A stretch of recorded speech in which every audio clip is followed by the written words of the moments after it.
And Lewis says, I listened to the debate between Mr. Haig and Mr. Michael Brown. And he's talking about this thing when my father went on to Michael Brown's show 2 years ago. It was specifically set up not as a debate. So, I mean, not that this Lewis knows that, but anyway. There, Dr. Brown challenged Mr. Haig about rabbinical authority and the traditions of men. Okay, I went back and I tried to listen to it. I didn't have the whole hour or whatever to listen to the entire interview. I skimmed through it. I don't. That certainly was not the focus of the conversation, but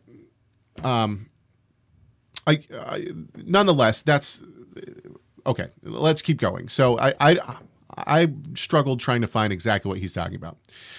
But anyway, the traditions of men. Okay, so he says his point was you cannot pick and choose from the rabbis and submit to some traditions. I don't know if this is really what Dr. Brown was saying or not. If it was what Dr. Brown was saying, which I still don't think it is, but that's ridiculous. The idea that we can't pick and choose from rabbinical tradition goes against rabbinical tradition. The tradition is that ask your local rabbi. There's no one tradition that is set by the overall.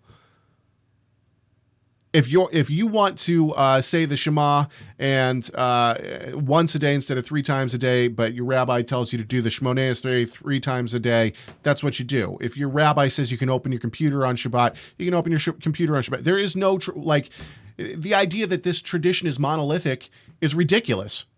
And we've said this so many times on our show. So just the claim that if you're going to take one of the traditions, you got to take them all. Really, which ones? Which tradition? Yeah, what constitutes all? What constitutes any? Are you going to take Hasidic tradition? Are you going to take Reformed tradition? Are you going to take what? If you want to take Orthodox tradition, what flavor of Orthodox tradition are you taking now? The idea that there's a monolithic tradition within Judaism is simply ridiculous. Let's go back to his comment here. If a person submit to some, you have to take it all. That's ridiculous. Kippah and head coverings, case in point. I'm still pondering what he, that is Dr. Brown, said 2 years later and wonder why you both are always covering your head in these clips. If it is for non-religious reasons, I will accept it, but to say that is some cultural thing does sound somewhat superfluous. I copied and pasted this, by the way. If you deny that the head covering from a Jewish perspective is a religious symbol, I would have to strongly disagree. Of course it's a religious symbol. That's why I wear it. I mean, we've talked about this so many times on this show. I don't think that Rob is covering his head for religious purposes. The baseball. Actually, I got my hair cut yesterday, so I could probably go hatless now. If you ever see, someone posted on, so in that picture that you posted where there was wind and my hair's going, on our cover, someone's like, now I see why Van Hop wears a hat. Yeah, exactly. I thought that was great. Certainly, Rob does not wear a head covering for religious purposes. I wouldn't say that I wear a head covering for religious purposes in that I think that it's commanded of me or that I'm doing something wrong if I uncover my head. I wear a kippah every day, pretty much all day long, and I always have. Sometimes I wear a hat on top of it.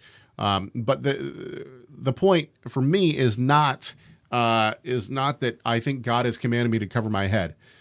I have connected myself to the God of Israel, and I want people to know that. Therefore, I associate myself with what is commonly seen as Israel. Take that for what it is. So use it for evangelical purposes. That is the main point of why I wear a head covering. I get asked almost on a daily basis why I cover my head, or, are you Jewish? I get into conversations constantly with Christians about being Jewish. I had a woman ask me last Sunday where the nearest synagogue was. She had come over from England. We chatted for a few minutes about where the synagogue was in Tacoma. And of course, I steered her to, I told her there's really only the Reformed synagogue, but you can always come over to my congregation, which is Messianic. And then we had a little chat about that, not too long, mind you. But the point is that, no, there's nothing wrong with me wearing a kippah. You can't show me in the Torah or anywhere else where it says that I shouldn't be wearing a kippah. You can't show me where tradition is bad. And you can't show me that just because I wear something on my head, I'm doing something wrong. This whole comment is just absolutely ridiculous. Okay, before we go on, I hope that answers the question for Lewis. And actually, it talks about, or this conversation touches on what Yeshua talks about when he's talking about traditions of men, traditions of the elders, and not dissociating from Pharisees, right? It's not the believers in Yeshua that left the synagogue. I mean, Yeshua says they got kicked out. Right. And so that's the view of history, that if you're taking Yeshua's word seriously, that's the view that you have, not this, parting of the ways where they slowly, agree to disagree or whatever.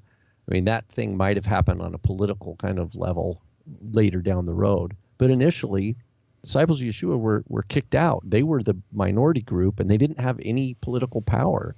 And but Yeshua didn't tell them to just disconnect from those people, but in so doing, he says, but you also have to, you can't be a hypocrite. Yeah. So in a way, learn what you can learn, but you're not one of them. Don't call them rabbi, right? Right there, that's a tough one for some people. Learn from them, do what they say, but don't do what they do. So that means there's something of value that the scribal and the Pharisaic tradition have pertaining to the teaching of the Torah. But we are to also reflect on those teachings because we have a rabbi, we have a master, and everything has to be filtered through his words. Every thought we have has to be brought captive to Messiah. And so he's not saying throw out the whole thing. I mean, just on a cultural level, even cultural, I mean, we use the Arabic numeral system, the 1, 2, 3, 4. That comes from Arabic. Does that mean now all of a sudden we have to all speak Arabic? Or we use the 360-degree circle in mathematics, which we get from ancient Sumer, from the Sumerians in ancient Mesopotamia. But we don't speak Sumerian. We don't speak or any of the, Akkadian or Babylonian. Look, there's cultural things that are valuable. Wait. I'll stop you there because you know what? Mine is wearing a kippah for me is more specific. I'm talking even on a flesh and blood, cross-cultural. People take things that are valuable because they work. Okay, but my point. But hang on just a sec. My point is this. I'm certainly trying to make a statement. I'm certainly trying to associate myself with the Jewish people and the God of Israel. That's what I'm trying to do. Most of the time, I wear either a shirt or a sweatshirt that says Yeshua on it. So I got a kippah on and I got Yeshua right here.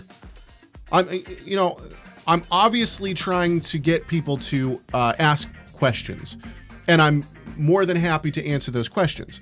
And wearing a kippah is one of the things that I think shows that I'm in solidarity with the Jewish people.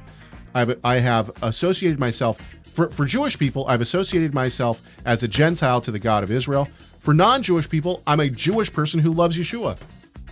Hey, thanks for watching. Don't forget to subscribe to our YouTube channel by clicking this round thing here.